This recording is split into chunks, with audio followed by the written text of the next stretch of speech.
Hello students, कैसे हो आप सब। वेलकम टू स्पर्श लर्निंग। आई होप सब बढ़िया होगे, मस्त अपना रिवीजन कर रहे होगे घर पे बैठे। ठीक है, तो उसी रिवीजन को और भी ज़्यादा स्ट्रांग बनाते हैं अपने सीरीज़ के साथ। और यहाँ पर आज हम लाइफ प्रोसेस चैप्टर का वन शॉट क्विक क्या करने वाले हैं, रिवीजन करने वाले हैं। ठीक है, तो चलिए इसको फटाफट शुरू करते हैं और रिवीजन करना स्टार्ट करते हैं। नाउ, तो आप सबने इस चैप्टर तो फुल लेंथ पढ़ा ही होगा, तो उसमें आपको ओवरऑल कितने टॉपिक्स कवर करने हैं? 4। न्यूट्रिशन पढ़ना है, देन रेस्पिरेशन, उसके बाद ट्रांसपोर्टेशन एंड इसके बाद आपको पढ़ना है लास्ट में एक्सक्रीशन। मतलब पहले आप खाना खाओगे, खाना डाइजेस्ट होगा और किस में बदलेगा? न्यूट्रिशन में। न्यूट्रिशन से क्या लोगे? एनर्जी, तो उसके लिए आप पढ़ोगे रेस्पिरेशन। एनर्जी का क्या होगा? ट्रांसपोर्टेशन, तो उसके लिए आपको क्या पढ़ना पड़ेगा? Transportation topic. And then last में जो भी वेस्ट मटेरियल बचेगा उसे आपको अपनी बॉडी से बाहर रिलीज करना है, तो उसके लिए क्या पढ़ोगे? एक्सक्रीशन। तो इस तरीके से इन 4 प्रोसेस में पूरा का पूरा जो लाइफ का प्रोसेस है वो कंप्लीट होता है। इन्हीं को हमें इस चैप्टर में आज क्या करना है? कवर करना है। चलिए तो फटाफट से शुरू करते हैं। पहला टॉपिक आता है न्यूट्रिशन। इस न्यूट्रिशन में जो सबसे पहले आपको पढ़ना है वो है ऑटोट्रॉपिक न्यूट्रिशन। ऑटोट्रॉपिक न्यूट्रिशन मतलब जो सेल्फ डिपेंडेंट होते हैं अपने न्यूट्रिशन के लिए, किसी दूसरे पे डिपेंड नहीं होंगे, वो कहलाएगा ऑटोट्रॉप्स। जस्ट लाइक अ प्लांट्स। आप सबको पता है कि प्लांट को किसी भी दूसरे के की ज़रूरत नहीं है अपने फूड के लिए। वो सनलाइट लेगा और अपने आप अपना फूड क्या करेगा? प्रिपेयर कर लेगा। इसलिए प्लांट्स को हम किस में रखते हैं? ऑटोट्रॉप्स में। क्लियर है? इसके अलावा एक और आपको एग्जाम्पल याद रखना है ऑटोट्रॉप्स के लिए ही। पहला तो प्लांट और दूसरा आता है साइनोबैक्टीरिया। साइनोबैक्टीरिया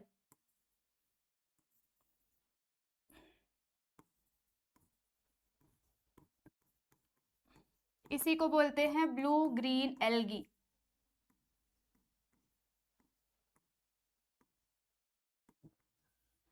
समझ में आया? तो ये दो एग्जाम्पल आप किसके लिए याद रखोगे? ऑटोट्रॉप्स के लिए, plants and blue green algae. It is also known as a cyanobacteria.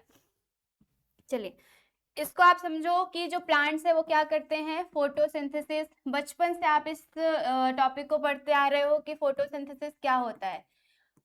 क्या है? जिसमें कि जो प्लांट है वो CO2 और वाटर ये as a raw material use करेगा। सनलाइट एंड क्लोरोफिल की प्रेजेंस में इसको किस में बदल देगा? ग्लूकोज में।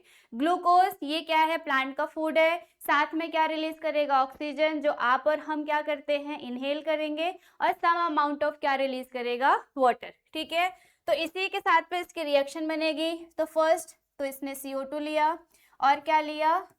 वाटर। किसकी प्रेजेंस में कन्वर्ट किया? सो सनलाइट।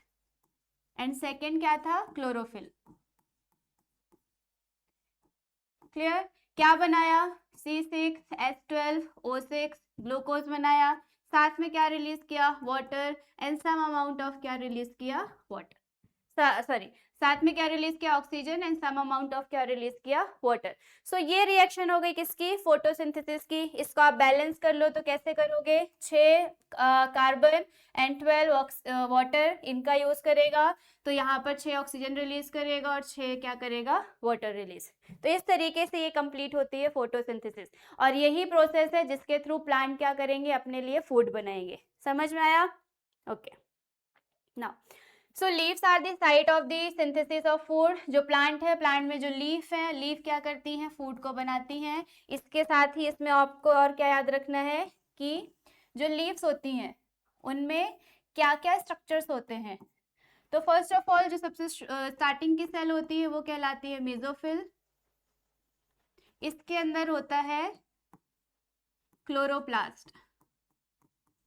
और जब क्लोरोप्लास्ट के अंदर जाओगे तब आपको क्या मिलेगा? क्लोरोफिल। ठीक है, यही क्लोरोफिल है जिसको हम बोलते हैं ग्रीन पिगमेंट। क्यों? क्योंकि ये प्लांट को कैसा कलर देता है? Green colour. समझ में आया? एंड ये क्या करेगा? सनलाइट को एब्जॉर्ब करेगा, जो अभी आपने देखा फोटोसिंथेसिस के रिएक्शन में। क्लियर है? तो ये याद रखना। Okay, the green pigment call a chlorophyll, अभी बता दिया। Chlorophyll traps a solar energy and which is used a prepare food for a CO2 and water and sunlight ultimate source of energy. Green plants absorb a CO2 from the atmosphere and stomata are the present on the surface of leaf. तो जो leaf होती हैं अभी बताया, यहाँ पर हमने देखा इसका डायग्राम, ये लीव्स में पोर्स होते हैं और इन्हीं पोर्स को क्या बोला जाता है, स्टोमेटा। और इसी स्टोमेटा के थ्रू जो प्लांट्स हैं वो गैसेस को क्या करते हैं, एक्सचेंज करेंगे,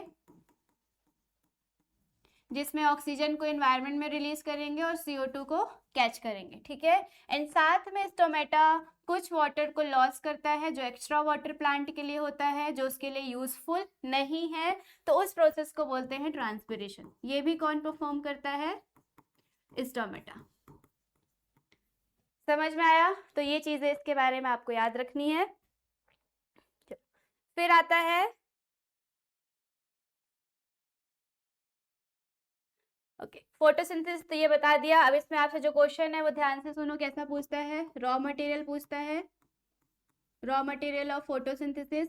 तो रॉ मटेरियल मतलब कि जिस सामान का यूज करके आप प्रोडक्ट बना रहे हो वो कहलाएगा रॉ मटेरियल, ठीक है। तो जैसे आपको फॉर एग्जांपल की खीर बनानी है तो उसके लिए पहले आपको कुछ सामान चाहिए होगा, जैसे आपको चावल चाहिए, आपको दूध चाहिए, आपको शक्कर चाहिए होगी, आपको कुछ ड्राई फ्रूट्स चाहिए होंगे, तो ये इंग्रेडिएंट्स है जिसका यूज करके आप कोई ना कोई एक डिश बनाओगे। वैसे ही फोटोसिंथेसिस में उसको अपना खाना बनाने के लिए कुछ ना कुछ रॉ मटेरियल चाहिए होगा और उसी को आपको यहाँ पे लिखना है। तो अभी हमने पढ़ लिया तो इजी हो गया आपके लिए। क्या क्या होगा बताओ मेरे साथ, बोलो। एक तो चाहिए CO2, दूसरा क्या चाहिए, वाटर, तीसरा क्या चाहिए, सनलाइट, बढ़िया, एंड लास्ट में क्या चाहिए, क्लोरोफिल। सही हो गया ना, बढ़िया, याद हो गया। 4 ही रॉ मटेरियल चाहिए, सनलाइट चाहिए, क्लोरोफिल चाहिए और CO2 चाहिए और वाटर चाहिए। अब इसी के साथ आप इसका बाय प्रोडक्ट भी बता दो, बोलो क्या होगा। बाय प्रोडक्ट में तो हमने देखा था मैम कि क्या बना था, एक बना था ग्लूकोज और इसके अलावा ऑक्सीजन रिलीज हुआ था और साथ में कुछ अमाउंट में वाटर रिलीज हुआ था। इसको नहीं भी लिखोगे तो चलेगा, ऑक्सीजन और ग्लूकोज। तो ये हो गया आपका क्वेश्चन प्रिपेयर कि रॉ मटेरियल क्या होगा और आपका बाय प्रोडक्ट क्या होगा, ठीक है। Water and minerals are absorbed from the soil, are transported to the leaves by a tiny vessels like a structure is present in the roots. Roots में कुछ pores होते हैं और इन्हीं pores का यूज करके जो water है वो क्या होता है, प्लांट में ट्रांसफर होता है अपवर्ड डायरेक्शन में, ठीक है। Okay chlorophyll, sunlight and CO2 water are essential और रॉ मटेरियल। देखो यहाँ पे लिखा हुआ है, रॉ मटेरियल का क्वेश्चन काफी ज्यादा पूछता है। All green plants inducing a green algae shows autotrophic nutrition. Green plants और एल्गी ये क्या शो करते हैं, autotrophic nutrition. Since the autotrophs manufacture their own food, they are called a producer। क्योंकि ऑटोट्रॉप्स अपना फूड खुद ही बनाते हैं, खुद ही प्रोड्यूस करते हैं, इसलिए उनको हम क्या बोलते हैं, प्रोड्यूसर, ठीक है। Okay now sunlight is essential for photosynthesis, ये बता दिया मैंने आपको कि ये एसेंशियल होता है फोटोसिंथेसिस के लिए। जिस भी पोर्शन में सनलाइट पड़ेगी वो पोर्शन जो है वो फोटोसिंथेसिस करेगा और जिसमें नहीं पड़ेगी वो फोटोसिंथेसिस नहीं कर पाएगा, ठीक है। Chlorophyll, it is also essential for a photosynthesis.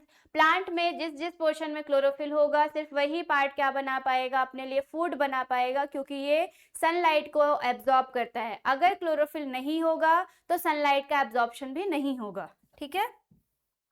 Okay place in this sunlight for a 6 hours it allows the photosynthesis to take place. तो ये इसमें लिखा हुआ है, इसको आप जब सिंपली रीड आउट कर लेना। नाउ नेक्स्ट इंपॉर्टेंट टॉपिक आता है हेटेरोट्रॉपिक न्यूट्रिशन। तो ऑटोट्रॉप्स में आपको सिर्फ ये याद रखना है कि ऑटोट्रॉप्स के एग्जाम्पल क्या आएंगे एंड फोटोसिंथेसिस क्या है, उसकी रिएक्शन क्या है और स्टोमेटा क्या है, ठीक है। इतने में आपका ऑटोट्रॉप्स जो टॉपिक है वो कवर हो जाएगा। फिर आता है हेटेरोट्रॉप्स। तो हेटेरोट्रॉप्स जो कि दूसरे के ऊपर डिपेंडेंट होते हैं किसी ना किसी तरीके से अपने फूड के लिए, वो सब किस में आएंगे, हेटेरोट्रॉप्स में। तो इसमें जो आपको याद रखना है वो मैं आपको बता देती हूँ। तो इसको हम 3 कैटेगरी में डिवाइड करके पढ़ते हैं। पहले होते हैं सेप्रोट्रॉप्स, फिर होते हैं पैरासाइट एंड देन आते हैं होलोजोइक, ठीक है। It is 3 type of heterotrophs, इन्हीं को आपको पढ़ना है और इतने में ही आपका जो हेटेरोट्रॉप्स है वो कंप्लीट हो जाएगा। सबसे पहले है सेप्रोट्रॉप्स। ये क्या होते हैं, सो ऐसे ऑर्गेनिज्म जो किस पे डिपेंडेंट होंगे, डेड एंड डिकेइंग, किस पे, डेड एंड डिकेइंग, उनको क्या बोलोगे, सेप्रोट्रॉप्स। जैसे एग्जाम्पल है बैक्टीरिया, एंड इसके अलावा क्या है, फंगस। आप देखोगे कि जो भी सड़ी गली चीजें हैं, बहुत खराब चीजें हैं, उनमें ये बैक्टीरिया और फंगस इजीली ग्रो करते हैं और इधर से ही अपना क्या लेते हैं, न्यूट्रिशन, इसलिए इनको क्या बोलेंगे, सेप्रोट्रॉप्स बोलेंगे। फिर आता है पैरासाइट, तो इसमें याद रखोगे ये भी डिपेंडेंट है फूड के लिए और शेल्टर के लिए, ठीक है। तो ये इसमें एग्जाम्पल क्या याद रखोगे, जस्ट लाइक वॉर्म्स, लीच, और जो सबसे कॉमन है वो है कस्कुटा। कस्कुटा क्या होता है, इसी को बोलते हैं अमरबेल। ये तो सबने सुनी होगी, है ना, तो इजी हो गया आपके लिए। बट आपको जो नाम याद रखना है वो याद रखना है कस्कुटा। आपको पता है कि जो अमरबेल है, जो कस्कुटा होती है, वो दूसरे प्लांट के ऊपर अपने आप को ग्रो करती है। मतलब जो दूसरा प्लांट है, उस प्लांट की बॉडी उस अमरबेल के लिए क्या हो गई, शेल्टर, और साथ में जो मेन प्लांट बॉडी है, वो जो भी अपने लिए फूड प्रिपेयर करेगी, वही सेम फूड कौन लेगा, अमरबेल, कस्कुटा गेन करेगी। इसकी वजह से उसको हम क्या बोलते हैं, पैरासाइट। तो पैरासाइट ऐसे ऑर्गेनिज्म जो फूड और शेल्टर दोनों के लिए डिपेंडेंट होंगे। होलोजोइक, ये भी डिपेंडेंट है but only for their food. इनको आप बाहर से बस फूड दे दो, इसके बाद ये सारा काम खुद कर लेते हैं। जैसे आप और हम ह्यूमन बींग्स को आप बाहर से फूड दे दो, देन उसके बाद जितना भी डाइजेशन है वो सारा उनकी बॉडी खुद करती है। आपने किसी को भी ऐसे हायर करके नहीं रखा होगा ना कि नहीं मैं खाना खा लेता हूँ, फिर तुम जो है वो मेरा फूड डाइजेस्ट कर देना, ऐसा होता है क्या, नहीं होता। दैट मीन्स कि आपको सिर्फ क्या चाहिए, फूड चाहिए, देन उसके बाद आपकी बॉडी सारा काम संभाल लेगी। तो ये होते हैं होलोजोइक। तो एग्जाम्पल क्लियर हो गया, क्या आएंगे, ह्यूमंस, एंड अमीबा भी इसी कैटेगरी में आता है, एंड एनिमल्स, ठीक है। तो इस हेटेरोट्रॉप्स टॉपिक में आपको सिर्फ 3 याद रखने हैं, saprotrophs, parasite and holozoic, and तीनों में एग्जाम्पल। सेप्रोट्रॉप्स में बोलो, बैक्टीरिया और फंगस। पैरासाइट में फटाफट बोलो क्या होगा, एक ही एग्जाम्पल याद रखना, वो है कस्कुटा। और जो आपका होलोजोइक है उसमें सिंपल है, आप और हम यानी ह्यूमन बींग्स आते हैं, ठीक है। चलो बढ़िया।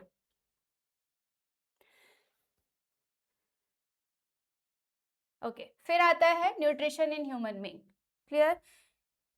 इसको पढ़ते हैं क्या होता है।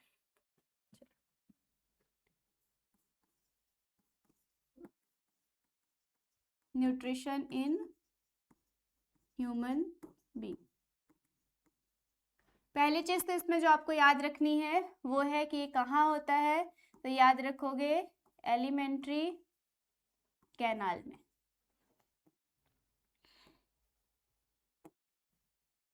कहाँ होगा, एलिमेंट्री कैनाल, ये कहाँ से कहाँ तक होगी, तो याद रखना है माउथ से शुरू होती है और कहाँ पे खत्म होती है, एनस पर, ठीक है। ये कैसे, चलो इसको डायग्राम से समझते हैं तो और अच्छे से क्लियर आएगा। डायग्राम भी आता है तो इसको भी आपको प्रिपेयर करना है, लाइक डायग्राम बनाने के लिए भी आता है और डायग्राम लेबल करने के लिए भी आता है, तो दोनों ही तरीके से आपसे आना चाहिए, ठीक है।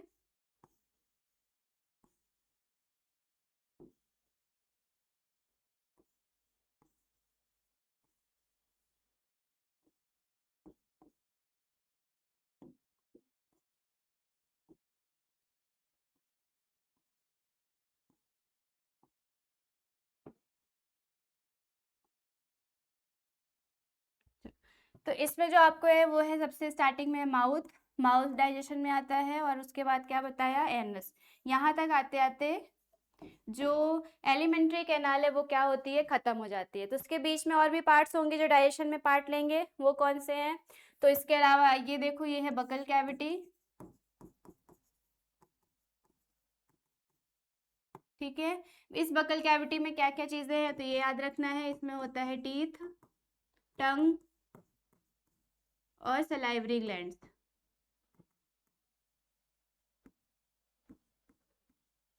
क्लियर है। फिर और आ जाओ तो यहाँ पर आपको मिलेगा फेरिंग्स,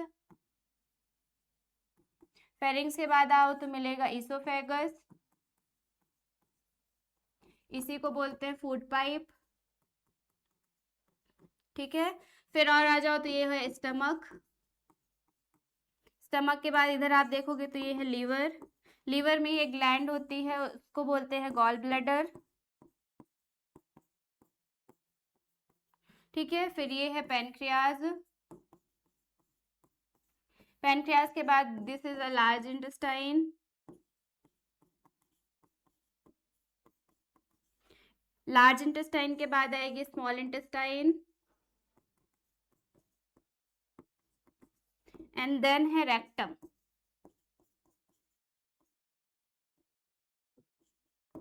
ठीक है, और ये है लास्ट में एनस। तो ये पूरा का पूरा क्या हो गया, alimentary canal, human digestive system, जिसमें कि इतने सारे पार्ट्स आपको पढ़ने हैं और क्या इसमें क्या क्या डाइजेशन होता है ये पढ़ना है। ठीक है, तो देखो जो माउथ है, माउथ का सिंपल काम होता है क्या, फूड को इनटेक करना। तो इसके लिए आप तो सिर्फ याद रखोगे कि ये क्या करेगा, इनटेकिंग किसका, ऑफ फूड। ठीक है, फिर आती है बकल कैविटी।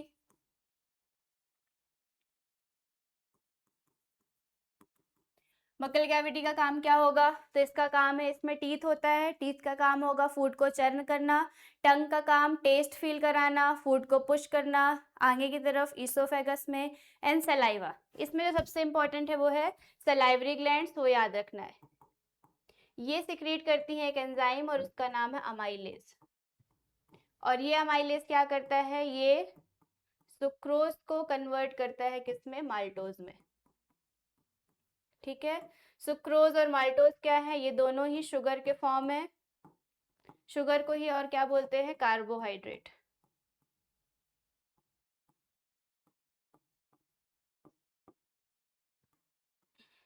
ठीक है, तो कार्बोहाइड्रेट का जो डाइजेशन है वो कहाँ से शुरू हो रहा है, वो बकल कैविटी से ही शुरू हो रहा है। और देन उसके बाद फिर ये आगे स्टमक और इस जो आपकी स्मॉल इंटेस्टाइन है वहां पर इसका फाइनल डाइजेशन होगा और ये फुल्ली क्या होगा, ब्रेक डाउन हो जाएगा। समझ में आया, तो बकल कैविटी से डाइजेशन शुरू किसका, कार्बोहाइड्रेट का, कितना होता है 30%, ये याद रखना है ना। बकल कैविटी से फूड किधर जाएगा, फेरिंग्स में।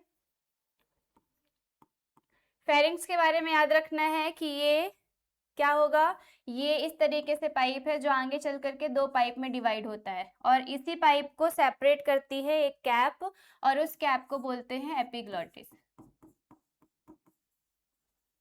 क्या बोलते हैं, एपिग्लॉटिस।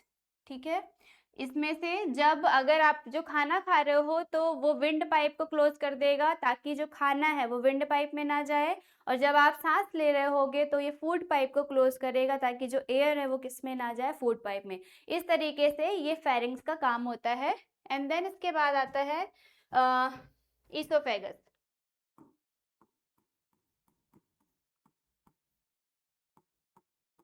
ईसोफेगस में मैंने आपको समझाया कि ये क्या है, ये एक फूड पाइप होता है जिसमें कि खाना पास होगा और इसमें आपको याद रखना है कि कोई भी डाइजेशन नहीं होता है, नो डाइजेशन हियर।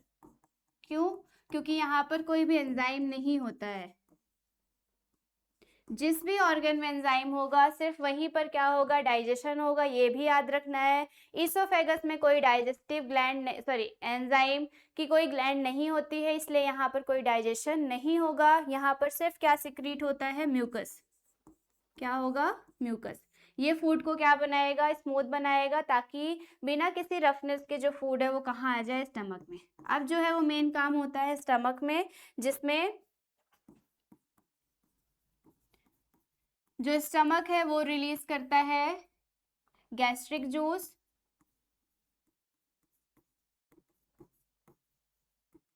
इस गैस्ट्रिक जूस में होती हैं तीन चीजें, क्या क्या होगा, HCl, म्यूकस और enzyme.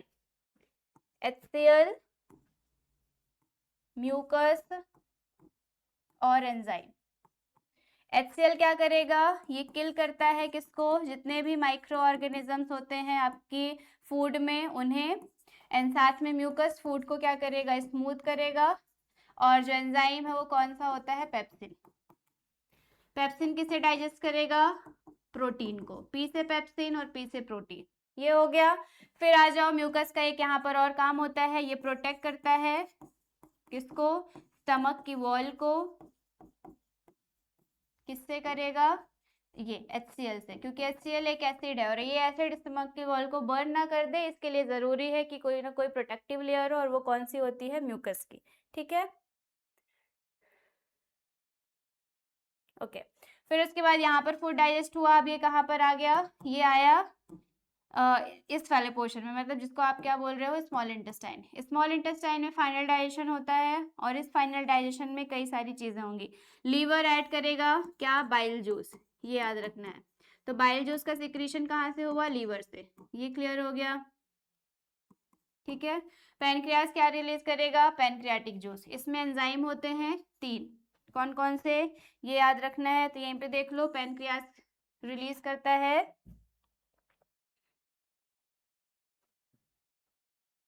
Trypsin, lipase, and then amylase.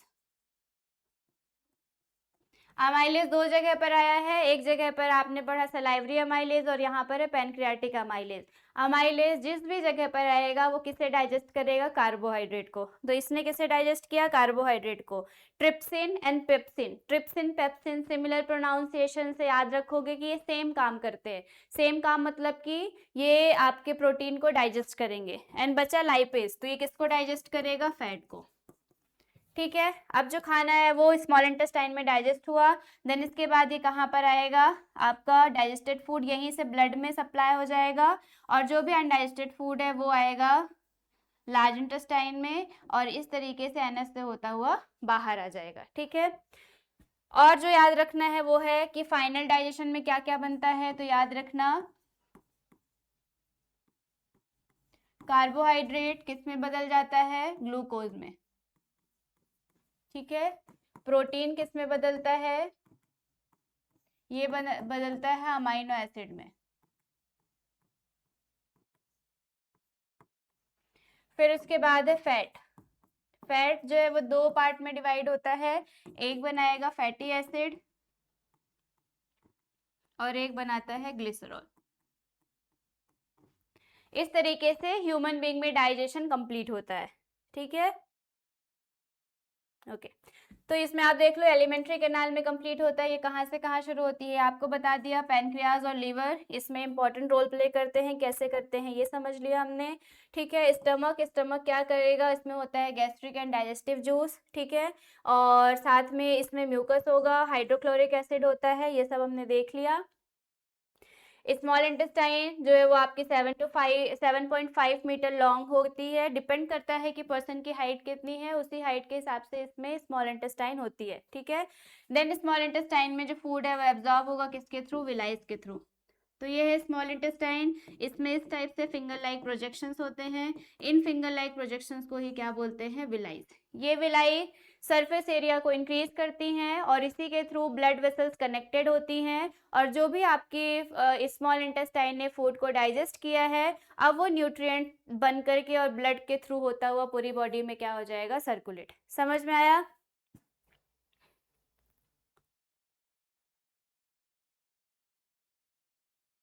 Okay, then इसके बाद आपको यही डाइजेशन किस में पढ़ना है? अमीबा में। तो अमीबा में डाइजेशन बहुत सिंपल है, इसको आप कैसे याद रखोगे कि इसमें जो डाइजेशन है वो कंप्लीट होता है 4 से 5 स्टेप में। इसमें लिखा हुआ है क्या? ओके, यहाँ पे आप देख लो, ये है आपका सबसे पहला होता है इंजेशन।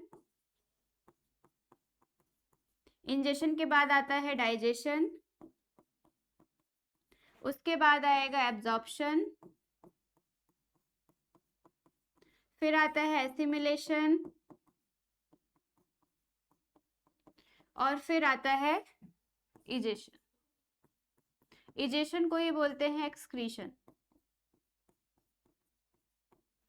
समझ में आया? तो इस तरीके से इन 5 स्टेप में अमीबा में डाइजेशन होता है। किसमें क्या है? तो ये देख लो, इजेशन का मतलब सिंपली फूड को क्या करना? इनटेक करना।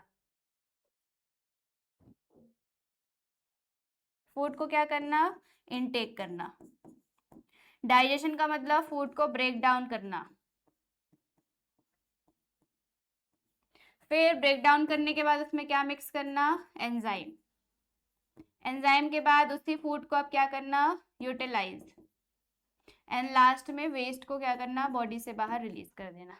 ठीक है, तो सिंपल है कि आपने खाना खाया, खाना खाने के बाद उसको क्या किया, चबाया, चबाने के बाद उसमें एंजाइम मिक्स हुए तो वो न्यूट्रिएंट बदल गया। अब आपकी बॉडी उस एनर्जी का यूज करेगी और देन उसके बाद जो भी वेस्ट बचेगा वो बॉडी से बाहर। तो यही सेम प्रोसेस किस में होती है, अमीबा में होती है। ठीक है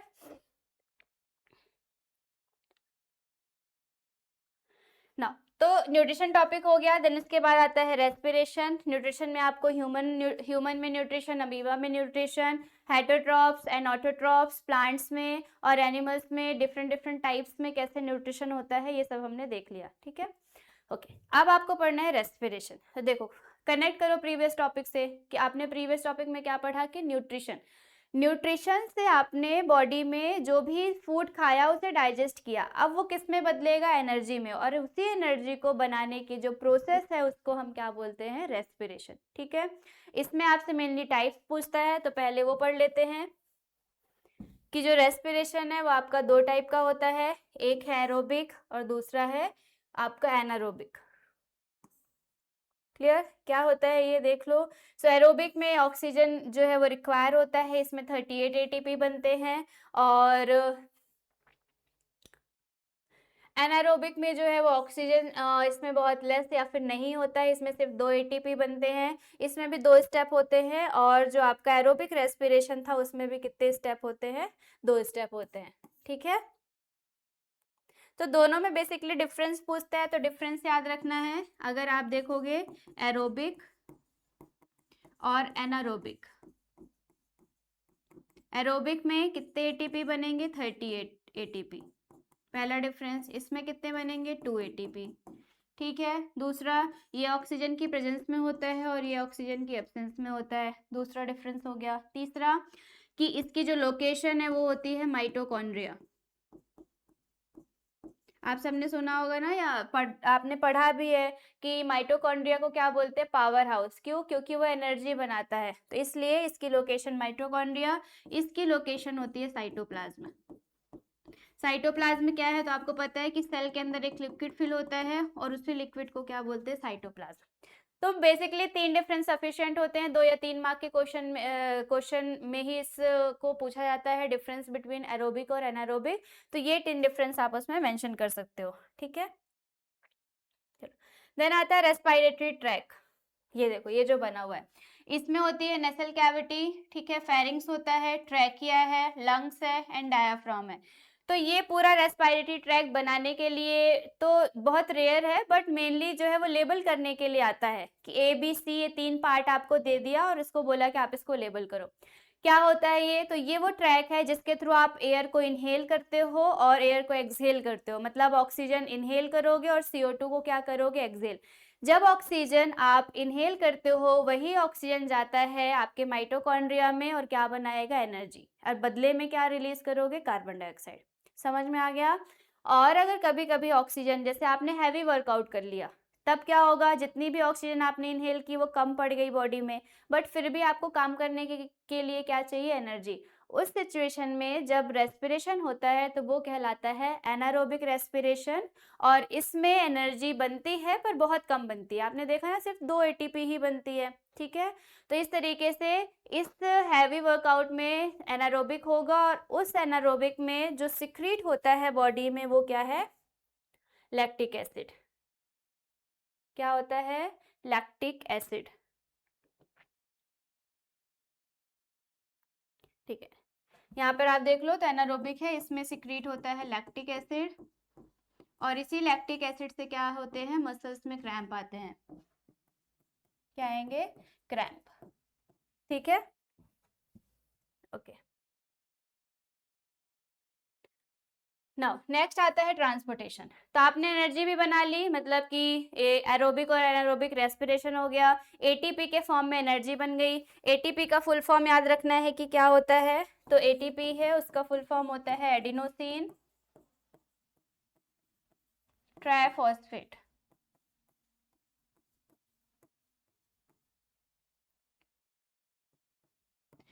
अब इस एनर्जी को बॉडी में क्या करना है, सर्कुलेट। कौन करेगा? ऑब्वियस सी बात है ब्लड करेगा, क्योंकि अगर आपको कुछ भी जो है तो वो ब्लड के अंदर ट्रांसफर, सॉरी बॉडी के अंदर ट्रांसफर करना है, तो उसके लिए कौन रिस्पॉन्सिबल है? ब्लड है। चाहे न्यूट्रिएंट हो, चाहे वेस्ट प्रोडक्ट हो, कुछ भी बॉडी में आपको एक जगह से दूसरी जगह ट्रांसफर करना है तो उसके लिए किसकी जरूरत लगेगी? ब्लड की। तो ट्रांसपोर्टेशन में हम किसको पढ़ेंगे? ब्लड को। और उस ब्लड को पंप करने का काम किसका होता है? हार्ट को। तो इन दोनों को आपको मेनली किस में पढ़ना है? ट्रांसपोर्टेशन में। और इसी ट्रांसपोर्टेशन को आपको एट द सेम टाइम किस में कवर करना है? प्लांट्स में। ठीक है, चलो ओके। तो ये ह्यूमन हार्ट हो गया और ये प्लांट्स, दोनों में आपको इसको पढ़ना है। Now, transportation, it is a life process where a substance synthesized or absorbed in the one part of the organism body, organism's body are carried out to other part of the body. जहाँ पर एक जगह से कोई सामान को उठाना और दूसरी जगह ट्रांसफर करना, तो ये जो कहलाएगा ये होता है ट्रांसपोर्टेशन। ट्रांसलोकेशन इन अ प्लांट्स, पहले प्लांट्स में पढ़ते हैं, बहुत इजी है, इसमें आपको सिर्फ दो चीजें याद रखनी है, एक है जाइलम और दूसरा है फ्लोएम। जाइलम क्या ट्रांसपोर्ट करेगा? वाटर। और फ्लोएम क्या करेगा? फूड। और इसी के साथ एक्स्ट्रा क्या याद रखना है? जाइलम करता है ट्रांसपिरेशन और जो फ्लोएम है वो करता है ट्रांसलोकेशन। एकदम इजी है। तो पूरा जो प्लांट है, प्लांट में ट्रांसपोर्टेशन है वो दो टिश्यू पूरा कंप्लीट करते हैं, एक जाइलम और दूसरा फ्लोएम। जाइलम क्या करेगा? Water transport. और फ्लोएम क्या करेगा? फूड का ट्रांसपोर्ट। जब जो वाटर है वो प्लांट में एक्स्ट्रा होता है तो वो प्लांट अपनी सरफेस से वाटर को बाहर रिलीज करता है एंड इस प्रोसेस को बोलते हैं ट्रांसपिरेशन। इसमें कौन हेल्प करेगा? जाइलम। फ्लोएम जब फूड को एक जगह से दूसरी जगह ट्रांसफर करता है तो वो कहलाता है ट्रांसलोकेशन। ठीक है, तो ये कवर हो गया आपका ट्रांसपोर्टेशन इन प्लांट्स। देन आता है transportation in human being. Human being में कैसे होता है? So the system that transport nutrient and collect waste material for a disposal in the body in the circulatory system. The circulatory system consist of the central organ, that is a heart, blood vessels and a circulating fluids like a blood. Another system is called a lymphatic system. Circulation in human being. Okay तो ये सब क्या है? मतलब overall आपको ये लिखा है कि जो ट्रांसपोर्टेशन है वो सर्कुलेशन के थ्रू होता है, मतलब कि एक जगह से शुरू होगा और उसी जगह पर वापस आकर के खत्म होगा, ये होता है सर्कुलेशन। और ह्यूमन का ट्रांसपोर्टेशन भी ऐसे ही होता है, इसमें ब्लड इन्वॉल्व होता है, हार्ट इन्वॉल्व होता है और लिम्फेटिक सिस्टम इन्वॉल्व होता है। ये तीनों क्या है? इनको पढ़ लेंगे तो ट्रांसपोर्टेशन हो जाएगा अपना। ठीक है, चलो सबसे पहले तो ब्लड पढ़ लेते हैं। ब्लड क्या है? कनेक्टिव टिश्यू है, इसमें चार चीजें होती हैं। पहली क्या है? प्लाज्मा, दूसरी आरबीसी, तीसरी डब्ल्यूबीसी, सब पढ़ा होगा आपने। एंड लास्ट में क्या होगा? प्लेटलेट्स। फटाफट मेरे साथ इसके आप फंक्शन पढ़ लो तो रिवीजन हो जाएगा। प्लाज्मा क्या करेगा? बोलो। न्यूट्रिएंट सप्लाई करता है, साथ में वेस्ट मटेरियल को सप्लाई करेगा। ठीक है, फिर इसके अलावा प्लाज्मा ब्लड का कितना परसेंट होता है? 55%। प्लाज्मा का कलर कैसा होता है? फेंट येलो। फेंट येलो मतलब हल्के पीले कलर का होता है। और कैसा लिक्विड होता है? विस्कस होता है। विस्कस मतलब चिपचिपा होता है। रिवीजन हो गया प्लाज्मा का। ठीक है, आरबीसी, तो आरबीसी में क्या होता है आपको पता है? हीमोग्लोबिन। क्या है? हीमोग्लोबिन। हीमोग्लोबिन क्या करता है? तो मैम ये तो पहला तो सबसे बेसिक है कि रेड कलर देता है। क्या देता है? Red colour. इसलिए हमारे जो ब्लड है उसका कलर भी कैसा होता है? रेड। ये किसकी वजह से? हीमोग्लोबिन। दूसरा जो आपको याद रखना है वो है ऑक्सीजन एंड CO2। इन दोनों को क्या करता है? ट्रांसफर। मतलब जो भी आपने एयर को इनहेल किया है, ऑक्सीजन इनहेल किया है, वो ब्लड में आएगा, किसके पास आएगा? आरबीसी। कौन है आरबीसी में? हीमोग्लोबिन। ये उधर से ऑक्सीजन को उठाएगा, आपकी सेल को देगा, सेल से लेगा CO2 और वापस किसको देगा? लंग्स को। तो ये पूरा ट्रांसपोर्टेशन का ऑक्सीजन और CO2 का ये कौन करता है? ये करता है हीमोग्लोबिन। ठीक है, फिर आती है डब्ल्यूबीसी। तो डब्ल्यूबीसी क्या करेगी? ये बॉडी को डिफेंस करने का काम करती है, किससे? जो भी बैक्टीरिया वायरस है इन सब से। ठीक है, आपके इम्यून सिस्टम को बनाती है। क्या बनाएगी? इम्यून सिस्टम को, ताकि आप बीमार अगर पड़ भी रहे हो तो आपकी, अगर आपको छोटी मोटी से कि नॉर्मल कोल्ड हो गया या फिर थोड़ी कोई बुखार आ गई, तो उस सिचुएशन में आपकी बॉडी अपने आप ही इसको डील कर ले। इसके लिए रिस्पॉन्सिबल है WBC। फिर आता है प्लेटलेट्स। ये क्या करता है? ये करता है क्लॉटिंग। ठीक है, तो अगर जैसे कोई इंजरी हो गई तो उससे ब्लड बाहर आने लग गया, और ब्लड आप देखोगे कि थोड़ी देर के बाद जो ब्लड बह रहा था उसका बहना बंद हो जाता है, मतलब उसी को बोलते हैं क्लॉटिंग या खून का थक्का जमना। ये किसकी वजह से होता है? प्लेटलेट्स। ये हो गया ब्लड, क्लियर। फिर आता है हार्ट।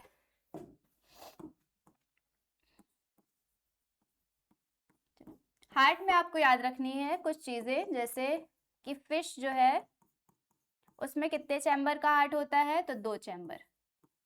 ठीक है, जो रेप्टाइल्स होते हैं उसमें कितने चैम्बर का? 3 चैम्बर।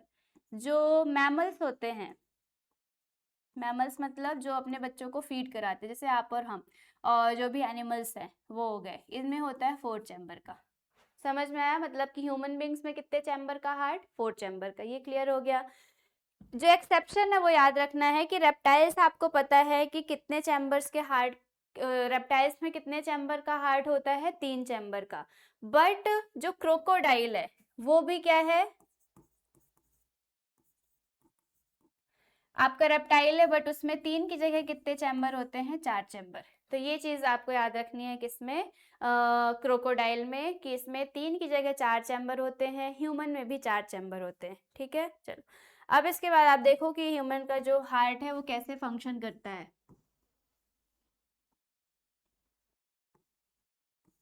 तो ये हो गया 4 चैम्बर। कैसे डिवाइड होते हैं? तो ये डिवाइड होते हैं, इधर के दोनों चैम्बर्स राइट और इधर के दोनों चैम्बर्स लेफ्ट। ठीक है, ऊपर के दोनों चैम्बर को क्या बोलते हैं? ऑरिकल। ये भी ऑरिकल, और ये हो गया वेंट्रिकल। ठीक है, ऑरिकल को एट्रियम भी बोलते हैं, तो ये भी याद रखना आप। नाउ इसमें और क्या इन्वॉल्व होती है? तो इसमें बॉडी इन्वॉल्व होगी और लंग्स इन्वॉल्व होगा। ठीक है, चलो ये हो गया। अब कैसे काम करता है ये समझो। आपकी बॉडी में 2 तरीके की जो है वो, सॉरी 3 तरीके की वेसल्स होती हैं। एक होती है आर्टरी, एक होती है वेन्स, और एक होती है कैपिलरीज। ठीक है, arteries, veins and capillaries. Arteries क्या करती हैं? तो ये कैसा ब्लड कैरी करेंगी? ऑक्सीजनेटेड। कैसा? ऑक्सीजनेटेड मींस ऐसा ब्लड जिसमें कि ऑक्सीजन ज्यादा हो। वेन्स कैसा ब्लड कैरी करेंगी? डीऑक्सीजनेटेड मींस जिसमें कि CO2 ज्यादा हो। और कैपिलरीज, इन दोनों के बीच का क्या होता है? जंक्शन, जहां पर दोनों ही टाइप के जो ब्लड है वो आपस में आके क्या होते हैं? मिक्स होते हैं। और जब आर्टरीज और वेन्स आपस में इस तरीके से अटैच होंगी तो इसके बीच में जो आपको जंक्शन दिख रहा है वो कहलाता है कैपिलरीज। क्लियर है? नाउ अब जो बॉडी है उससे ब्लड किस में जाएगा? हार्ट में। आपको पता है क्योंकि हार्ट ब्लड को क्या करता है? पंप करता है। हार्ट के पास ब्लड के जाने का मेन रीजन ये है कि हार्ट जो है वो ब्लड को डीऑक्सीजनेटेड से ऑक्सीजनेटेड में कन्वर्ट करता है। मतलब कि बॉडी से कैसा ब्लड गया? जिसमें कि CO2 ज्यादा था। अब उस ब्लड में आपको क्या मिलाना है? ऑक्सीजन, ताकि जब ब्लड सभी ऑर्गन्स के पास जाए तो वो साथ में क्या दे दे उन्हें? ऑक्सीजन। और ऑक्सीजन मिलेगा तो ऑर्गन्स अपने लिए क्या बना पाएंगे? एनर्जी। इसलिए ये किसके पास जाएगा? हार्ट से लंग्स के पास, क्योंकि लंग्स के पास ही क्या है? CO2 और सॉरी क्या है उसके पास? ऑक्सीजन। क्योंकि आपने इनहेल किया तो वो कहाँ पर आया? लंग्स में आया। तो कैसे करता है देखो, जो वेन्स है वो बॉडी से ब्लड को कलेक्ट करती हैं और किसके पास लेके जाती है? हार्ट। हार्ट में जो सबसे पहला चैम्बर ब्लड को रिसीव करता है वो है राइट ऑरिकल। ये याद रखना है।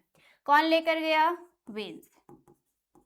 समझ में आया? नाउ यही वेन्स आपकी किस में ओपन होंगी? राइट ऑरिकल से राइट वेंट्रिकल, और राइट वेंट्रिकल से होकर के कहाँ जाएंगी? लंग्स के पास। ब्लड अभी भी कैसा है?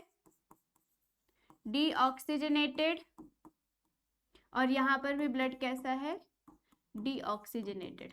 समझ में आ गया? इतनी चीज क्लियर है कि मैम जो बॉडी है, बॉडी से ब्लड है कैसा, डीऑक्सीजनेटेड, वो गया किसके पास, हार्ट के पास। हार्ट में भी कहाँ पर, राइट ऑरिकल में। राइट ऑरिकल से कहाँ गया, राइट वेंट्रिकल, और फिर कहाँ चला गया, लंग्स में। अब क्या होगा, अब लंग से वापस ब्लड आएगा लेफ्ट ऑरिकल में। ठीक है, ब्लड कैसा हो गया, ऑक्सीजनेटेड। ये कैसे हुआ, तो लंग्स ने CO2 लिया और बदले में क्या दे दिया, ऑक्सीजन। और जब ब्लड में ऑक्सीजन काफी ज्यादा हो जाएगा क्वांटिटी में, तो वो ब्लड कैसा हो जाएगा, ऑक्सीजनेटेड। नाउ फिर लेफ्ट ऑरिकल से सेम किस में आएगा, लेफ्ट वेंट्रिकल, और लेफ्ट वेंट्रिकल से कहाँ आ जाएगा, बॉडी में। ब्लड कैसा है, ऑक्सीजनेटेड, एंड कौन लेकर आएगा, आर्टरीज। ठीक है, आर्टरीज को क्या बोलते हैं, तो इसको बोलते हैं अरोटा या ऑर्टा, और वेन्स को क्या बोलते हैं, वेना कावा। तो ये सर्कुलेशन चलता है हार्ट में। इसके अलावा इसमें होते हैं वॉल्व, तो ये भी याद रखोगे आप। किस कलर से बनाओ कि आपको विजिबल हो जाए, ओके। यहाँ पर होते हैं 3 चैम्बर, 3 वॉल्व ये, और यहाँ पर होते हैं 2 वॉल्व। क्लियर है, ये हो गए वॉल्व। वॉल्व क्या इंश्योर करते हैं कि अगर एक बार जो ब्लड है वो राइट ऑरिकल से राइट वेंट्रिकल में आ गया, तो ये वापस से ना किस में चला जाए, राइट ऑरिकल में। तो वॉल्व जैसे खुलेंगे तो राइट ऑरिकल से ब्लड किस में आएगा, वेंट्रिकल में, और ये क्लोज हो जाएंगे, तो वेंट्रिकल से वापस नहीं जा पाएगा कहाँ पर, राइट ऑरिकल में। तो इस तरीके से जो पूरा हार्ट है वो क्या करता है, आपका काम करता है। तो एक बार देख लो, बॉडी से ब्लड गया राइट ऑरिकल में, राइट से राइट वेंट्रिकल, फिर लंग्स के पास, लंग्स से लेफ्ट ऑरिकल, लेफ्ट ऑरिकल से लेफ्ट वेंट्रिकल, और फिर कहाँ आ गया, बॉडी में। तो इस तरीके से जो हार्ट है वो काम करता है। ठीक है, फिर आता है लिम्फ। अभी क्या बचा हुआ है, लिम्फेटिक सिस्टम।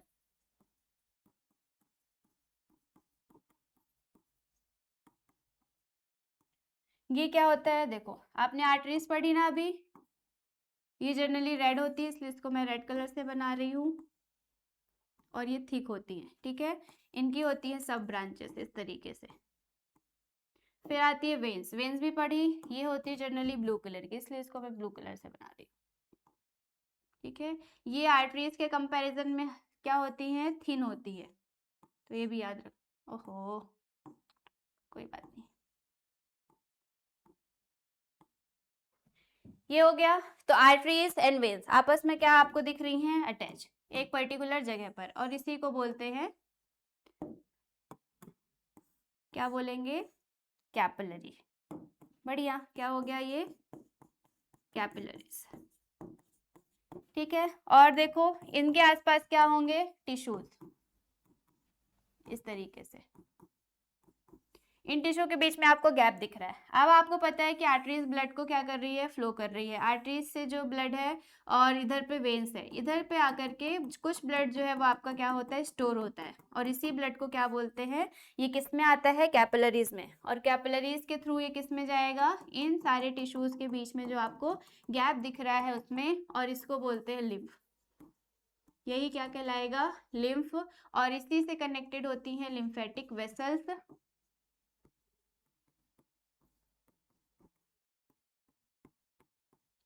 और ये वेसल्स जो है वो ब्लड को, सॉरी लिम्फ को किस में दे देंगी, वेन्स में, और वेन्स किसको देंगी, हार्ट में। तो कुल मिलाकर के जो कैपिलरीज होती हैं वो क्या करेंगी, उसमें जो ब्लड है वो आपका टिश्यू के बीच में ट्रांसफर होगा, ताकि टिश्यूज को भी क्या मिल सके, न्यूट्रिशन मिल सके। इस कैपिलरीज में जो ब्लड होता है उसमें सिर्फ आरबीसी यहाँ पर रह जाती है, और बाकी सब कुछ जो है वो किस में ट्रांसफर हो जाएगा, इन टिश्यूज के बीच के जो गैप है उसमें। जैसे कि प्लेटलेट्स हो गई, डब्ल्यूबीसी हो गई, प्लाज्मा हो गया, और जो भी न्यूट्रिएंट है वो सब कुछ। सिर्फ क्या नहीं जा रहा है, सिर्फ नहीं जा रहा है ये आरबीसी। इसलिए जो लिम्फ होता है उसका कलर रेड नहीं होता है, ये कैसा होता है, कलरलेस। कैसा होगा, कलरलेस। समझ में आया? तो आपने देखा होगा कि आपको कभी कभी चोट लगती है तो उससे रेड कलर का जो ब्लड है, मीन जो ब्लड है वो बाहर नहीं आता, कुछ ट्रांसपेरेंट लिक्विड जैसा बाहर आता है कभी कभी, तो वो क्या होता है, लिम्फ होता है। ठीक है, तो ये हो गया लिम्फेटिक सिस्टम।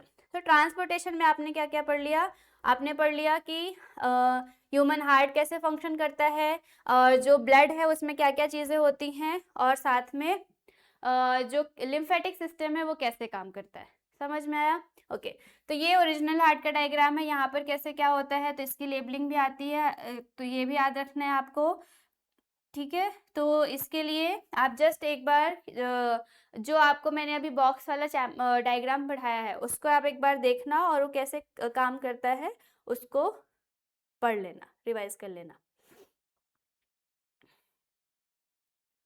चलो ये बना हुआ देखो, तो ये हो गई लेफ्ट वेंट्रिकल, ये हो गया राइट वेंट्रिकल, ये हो गया लेफ्ट ऑरिकल और ये हो गया राइट ऑरिकल। साथ में पल्मोनरी वेन्स और पल्मोनरी आर्टरीज होती हैं। ये क्या होता है, तो मैंने आपको आर्टरीज और वेन्स पढ़ाया, उसमें कुछ एक्सेप्शन होते हैं। मतलब ये जो पल्मोनरी आर्टरी है, आर्टरी लगा है, ब्लड कैसा कैरी करेगी, ऑक्सीजनेटेड। बट जब आर्टरीज डीऑक्सीजनेटेड ब्लड कैरी करती हैं तो उनको बोलते हैं पल्मोनरी आर्टरीज। ये कैसा ब्लड कैरी करेगी, डीऑक्सीजनेटेड। और जो वेन्स है वो कैसा ब्लड कैरी करेगी, ऑक्सीजनेटेड, ठीक है। चलो ना, नेक्स्ट आता है एक्सक्रीशन। तो आपने अभी तक क्या क्या पढ़ लिया, आपने ये पढ़ा कि कैसे न्यूट्रिशन बना, न्यूट्रिशन के बाद आपने ये देखा कि कैसे रेस्पिरेशन हुआ, एनर्जी बनी, एनर्जी बॉडी में कैसे सर्कुलेट हुई, तो उसके लिए आपने ट्रांसपोर्टेशन पढ़ लिया। एंड देन ये सारी प्रोसेस होने के बाद अब जो आपकी बॉडी है उसमें जो कुछ भी बच रहा है वो कैसा होगा, वेस्ट। और उसी वेस्ट को आपकी बॉडी से बाहर निकालने की जो प्रोसेस है उसको हम बोलते हैं एक्सक्रीशन। क्या बोलेंगे, एक्सक्रीशन, ठीक है। So the organ system that perform the function of the excretion is known as a excretory system. It is a process of a removing of harmful waste or a product produced in the cell or living organism. The excretory system in human include a pair of kidney, a pair of uterus, urinary bladder and urethra, ठीक है। ये देखो ये diagram बना है, ये है excretory system का। इसमें आप देखोगे कि क्या क्या है, तो ये रेड कलर से दिख रहा है, ये है किडनी। किडनी के अलावा यहाँ पर जो आर्टरी है ये है, और वेना कावा, इसी को आपने वेन्स भी बोली थी, और ये क्या थी, आर्टरीज थी, ठीक है। फिर उसके बाद दोनों किडनी से ट्यूब अराइज होती है, इसको बोलते हैं यूरेटर। यूरेटर जो है वो किस में आकर के ओपन हो रहा है, तो ये आप देखो, ये है ब्लैडर, यूरिनरी ब्लैडर, और ये ब्लैडर जिस पे ओपन होता है वो कहलाता है urethra. So it is a urinary structure या excretory structure in human being. कैसे काम करता है, तो देखो जो आर्टरीज है, मतलब किडनी जो है वो उसका मेन काम होता है ब्लड को फिल्टर करना। क्या करना, ब्लड को फिल्टर करना। आपके हार्ट ने ब्लड को कन्वर्ट कर दिया डीऑक्सीजनेटेड से ऑक्सीजनेटेड में। अब ये किडनी के पास आएगा, फिल्टर होगा, जितनी भी यूजफुल चीजें हैं वो ब्लड में रहेंगी और बाकी सारी आपकी बॉडी से क्या हो जाएंगी, बाहर रिलीज हो जाएंगी। और इस तरीके से ये जो यूरिनरी सिस्टम है वो काम करेगा, ठीक है। तो आर्टरीज ब्लड लेकर आई, किसके पास आया, किडनी के पास। किडनी में कौन बैठा है जो ब्लड को फिल्टर करेगा, तो इसमें होता है नेफ्रॉन। क्या होगा, नेफ्रॉन। ये कैसे काम करता है ये अभी हम देखेंगे, बट ओवरऑल आप समझो कि किडनी ने ब्लड को क्या कर दिया, फिल्टर कर दिया। अब ये फिल्टर हुआ जो ब्लड है वो वेन्स के थ्रू वापस कहाँ चला जाएगा, बॉडी में। ये जो रीनल वेन है वो लेके चली जाएगी, और साथ में जो वेस्ट है वो कहाँ पर आ जाएगा, यूरेटर में। यूरेटर में आने के बाद ये कहाँ स्टोर हो जाएगा, ब्लैडर में। और ब्लैडर में ये तब तक स्टोर रहेगा जब तक कि आपका ब्रेन आपको इंडिकेट नहीं करता है, और जैसे ही आपका ब्रेन आपको इंडिकेट करेगा, आप जो जितना भी यहाँ पर वेस्ट बना है जिसको यूरिन बोलते हैं, वो यूरेथ्रा के थ्रू क्या हो जाएगा, बॉडी से बाहर रिलीज हो जाएगा। समझ में आया, इस तरीके से ये काम करता है। तो यहाँ पर उसी की पूरी डिटेल दी है, और साथ में यहाँ पर नेफ्रॉन के बारे में है कि ग्लोमेरुलस, वोमन कैप्सूल, और इसमें लॉन्ग रीनल ट्यूब्स होती हैं, क्या क्या होती हैं उसको पढ़ते हैं, और फिर लास्ट में डायलिसिस को देखेंगे, ठीक है। चलो नेफ्रॉन पढ़ लेते हैं। नेफ्रॉन का स्ट्रक्चर आता है, तो ये भी आप एक बार देख लेना, प्रैक्टिस कर लेना कैसे होता है।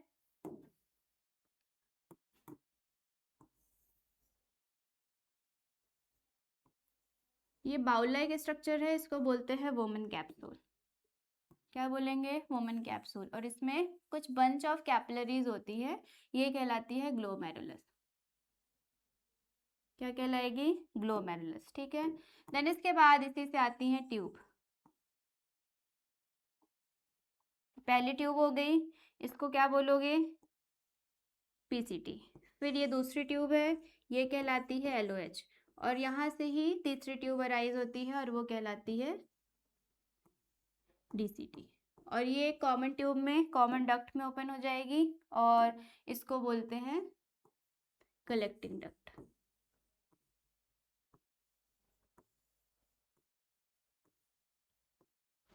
समझ में आया? तो ये जो स्ट्रक्चर दिख रहा है ये कहलाता है नेफ्रॉन का। चलो फटाफट इसको लेबल कर लेते हैं तो और अच्छे से क्लियर हो जाएगा। ये है ग्लोमेरुलस, ठीक है। ये है वोमेन्स कैप्सूल, इसमें पोर्स होते हैं।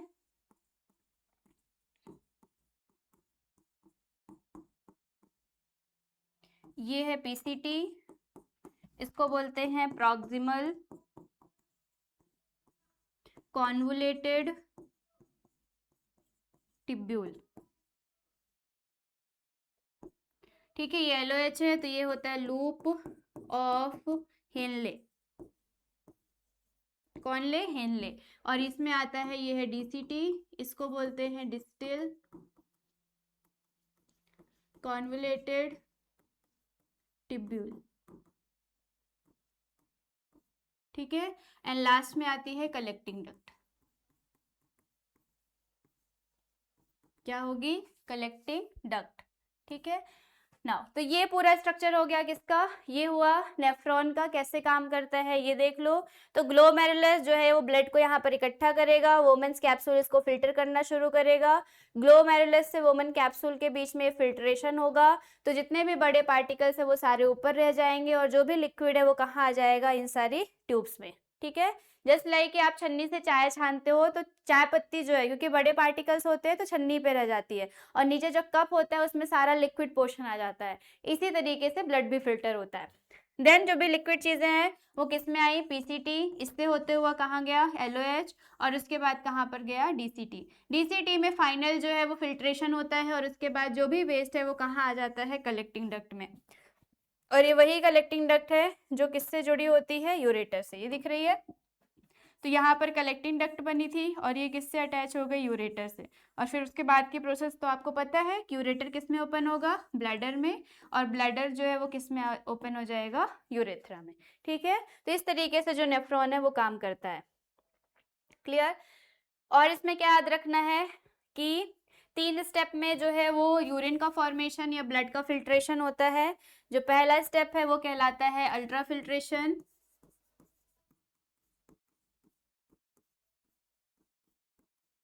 दूसरा होता है रीएब्जॉर्प्शन और थर्ड होता है टिब्यूलर सिक्रीशन,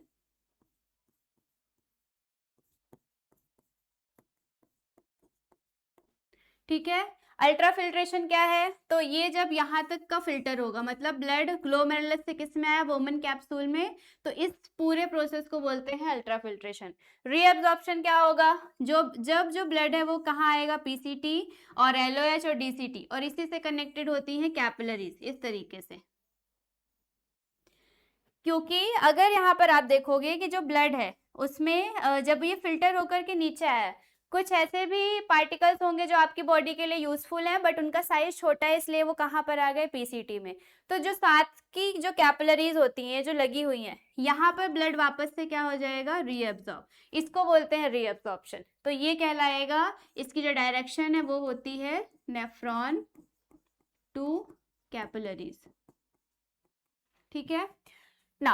अब अगर कैपिलरी रीअब्सॉर्ब कर रही है तो इससे भी तो गलती हो सकती है, गलती होने के चांसेस तो सबसे हैं। अगर ये गलती से कोई भी वेस्ट मटेरियल अपने में रीअब्सॉर्ब करती है तो इसके पास मौका होता है कि ये वापस से किसको दे दे? इन ट्यूब्स को दे दे। LOH के पास भी सेम चीज होगी और DCT के पास, तो इसको बोलते हैं टिब्यूलर सिक्रीशन और ये इसकी डायरेक्शन होती है कैपिलरीज टू नेफ्रॉन। समझ में आया? और इसीलिए जो नेफ्रॉन है उसको बोलते हैं structural and functional unit of kidney, क्योंकि किडनी को आपने क्या बोला कि ये क्या काम करती है? फिल्टर का, बट एक्चुअल में फिल्टर का काम कौन कर रहा है? नेफ्रॉन, इसलिए इसको बोलते हैं structure and function unit of kidney. समझ में आया? तो इस तरीके से आपको नेफ्रॉन याद रखना है। और लास्ट में आता है एक्सक्रीशन इन प्लांट। तो प्लांट के एक्सक्रीशन में आपको सिर्फ याद रखना है कि क्या क्या एक्सक्रीटरी प्रोडक्ट्स होते हैं। Just like oxygen, bio producing photosynthesis, क्योंकि प्लांट के लिए जो यूजफुल है वो है कार्बन डाइऑक्साइड, और ऑक्सीजन उसके लिए क्या होती है, वेस्ट होती है। तो ये किस में आ जाएगा, वेस्ट में। किससे रिलीज होता है, फोटोसिंथेसिस से। The excess of water absorb from the root, it is also lost through the stomata by transpiration.